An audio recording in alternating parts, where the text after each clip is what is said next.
Bonjour tout le monde! Bonjour, comment ça va ce matin, en ce beau lundi matin en Estrie? Oui, on est en Estrie, pas sur la Côte-Nord. On est en vacances pour le prochain mois. Et pour le prochain mois, je pense que l'idée, c'est de faire des capsules un peu plus courtes, bande passante obligeant. Donc, on va essayer de faire des 15 minutes, mais on vous promet rien. Et Ça peut toujours déborder. L'idée, c'est va falloir aller au Starbucks pour faire, ou en tout cas dans un café quelconque fais pas de promotion, là. pour faire le transfert, hein. Quoique, hmm, ça pourrait être intéressant de rester au café plus longtemps. Ah ben, il faut que je sois dans le char, fait que ça marche plus. Non, non, 15 minutes.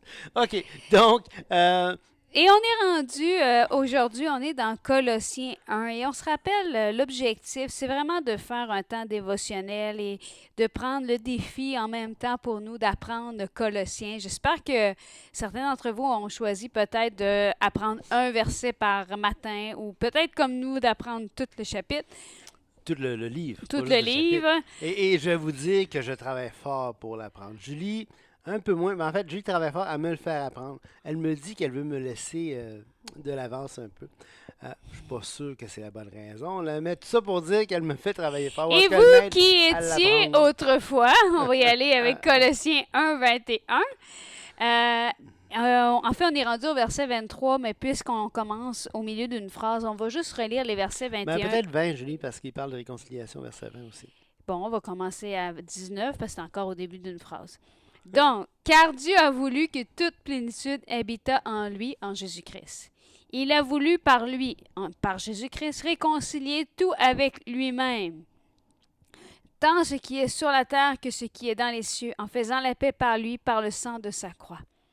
Et vous qui étiez autrefois étrangers et ennemis par vos pensées et par vos mauvaises œuvres, il vous a maintenant réconciliés par sa mort dans le corps de sa chair, pour vous faire paraître devant lui saints, irrépréhensibles et sans reproche, si du moins vous demeurez fondés, inébranlables dans la foi, sans vous détourner de l'espérance de l'Évangile que vous avez entendu, qui a été prêché à toute créature sous le ciel et dont moi, Paul, j'ai été fait ministre. Donc, ce qui est intéressant, on se rappelle qu'on avait vu que Dieu a tout voulu faire habiter toute plénitude parce que Christ est le premier en toutes choses. Ouais. Et on avait vu que le premier pouvait vouloir dire le premier, mais pouvait aussi vouloir dire la primauté. Il a la primauté de la création. Donc, il est supérieur à toute la création comme premier. Mm. Et quand on dit hey, c'est un pro, ben il fait partie des premiers. Le pro du pro, ben c'est le premier des premiers. Donc, un peu la même chose. Euh, on a aussi vu que toute chose subsistait par Christ. On avait lu des beaux textes à ce sujet-là. Et on se rappelle qu'on avait vu aussi qu'on était autrefois étrangers et ennemis. Et on avait situé dans le contexte, si je me souviens bien, que étant donné qu'il y avait les Juifs et les non-Juifs, il y avait déjà une question de séparation due au lieu de naissance, à l'origine de naissance, à Ouais. l'appartenance. Et après ça, Paul établit ici que non, c'est pas ça qui vous a fait ennemi de Dieu, c'est bien vos pensées et vos mauvaises œuvres, c'est nos actions qui nous séparent de Dieu. On a parlé de ça la dernière fois. On a parlé d'Éphésiens 2, où est-ce que c'était on est mort par nos offenses, par nos péchés. C'est ça qui met, Ésaïe 59, une séparation à nous et Dieu. C'est ça qui nous éloigne et le salut nous rapproche. On avait vu ça dans Éphésiens 2, 12, je pense aussi. Oui, et on avait vu aussi que cette séparation-là ne menait pas à une incapacité totale. Donc, il y avait moyen de sortir de cette séparation-là, une condition qui avait été établie par Dieu, et cette condition-là, elle se résume en 3 lettres. La foi. Mhm. Et on voit, puisqu'on a, j'ai fait quand même répéter à quelques reprises Patrice, on voit que le mot foi a quand même une importance dans ce verset-là. Dans ce chapitre-là, si vous regardez Colossiens 1,4, ayant été informé de votre foi en Jésus-Christ. Non pas votre foi tout court, Non, votre foi en en Jésus-Christ. Jésus-Christ. Et de votre amour pour tous les saints. Et on avait vu aussi, Elle- ça s'en vient presque réflexe, là. et là encore une fois, attendez une petite seconde là.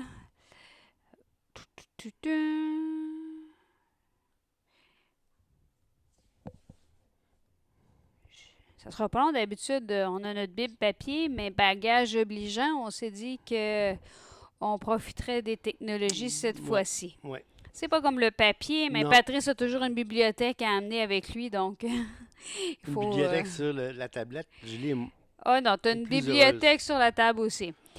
Et là, on a on revient avec ça dans Colossiens 1, 23. Fait qu'on a dit que la condition initiale du salut, la condition initiale du salut, c'est la foi. Une fois qu'on a placé notre foi et notre confiance en Jésus-Christ seul pour notre salut, il y a instantanément un changement d'identité. Ouais. Voici, les choses anciennes sont passées, toutes choses sont devenues nouvelles. C'est pour ça qu'il dit, vous étiez autrefois. Oui. Mais là, on arrive au verset 23, Patrice, qui dit, si du moins vous demeurez fondés et inébranlables par la foi, dans la foi, sans vous détourner de l'espérance de l'Évangile que vous avez entendu. Là, j'aimerais que tu me parles de ça. Là. Si du moins vous demeurez fondés et inébranlables dans la foi. Ben, ce qui est important de le voir, c'est que dans le contexte, il parle des croyants. Et d'ailleurs, la condition ici, au verset 23, c'est une condition de première classe. Ça veut dire quoi? Ça veut dire que c'est une condition qui est présumée comme étant vraie, comme étant rencontrée. Donc, oui, effectivement, les Colossiens demeurent fondés et inébranlables dans la foi. Maintenant, si toutefois ils ne le faisaient pas, okay, qu'est-ce qui est en jeu? Est-ce que leur salut, dans le contexte de l'Épître, est en jeu? Non, il ne parle pas de ça. Il parle de faire paraître devant lui saint, irrépréhensible et sans reproche. Donc, comment est-ce qu'il peut faire pour les faire présenter devant Dieu saint, irrépréhensible et sans reproche? C'est ça. C'est ça le but. OK? Vas-y. Donc, si je comprends bien, ça réfère à l'idée où est-ce qu'on a vu au verset 6 que l'Évangile est au milieu de vous et dans le monde entier. Il porte des fruits, il va grandissant. Comme c'est aussi le cas parmi vous depuis le jour où vous avez entendu et connu la grâce de Dieu conformément à la vérité. Donc, Paul ici, il serait en train de dire aux Colossiens, depuis que vous avez entendu, depuis que vous avez connu, depuis que vous avez reçu, l'Évangile est là au milieu de vous et il porte du fruit. Et ce fruit-là serait pour nous faire paraître devant lui saint, irrépréhensible et sans reproche. C'est des fruits que Dieu veut récompenser et qu'il va récompenser. Mais je vais vous lire dans 1 Corinthiens 3, ça va clarifier tout de suite l'idée. Alors, si on tourne dans 1 Corinthiens chapitre 3, qui dit, attendez un petit peu, si quelqu'un, verset 12, si quelqu'un bâtit sur ce fondement avec de l'or, de l'argent, des pierres précieuses, du bois, du foin, du chaume, l'œuvre de chacun sera manifestée. Car le jour la fera connaître, parce qu'elle se révélera dans le feu, et le feu éprouvera ce qu'est l'œuvre de chacun. Si l'œuvre de quelqu'un est consumée, l'œuvre est consumée, pas la personne. Si vous allez voir notre série sur l'Épître aux Hébreux, quand je parle de Hébreux chapitre 6, dans le contexte, il y a trois épisodes, je pense, sur le chapitre 6. La terre qu'on brûle au chapitre 6, c'est pas la terre qu'on brûle. La terre, elle brûle pas, la terre n'est pas consumée. Qu'est-ce qui est consumé? C'est ce qu'il y a dessus. C'est ce qu'il y a dessus, c'est les fruits qu'elle porte. Okay? Et la même chose ici, qu'est-ce qui est consumé? C'est pas l'individu, c'est les fruits qu'il porte.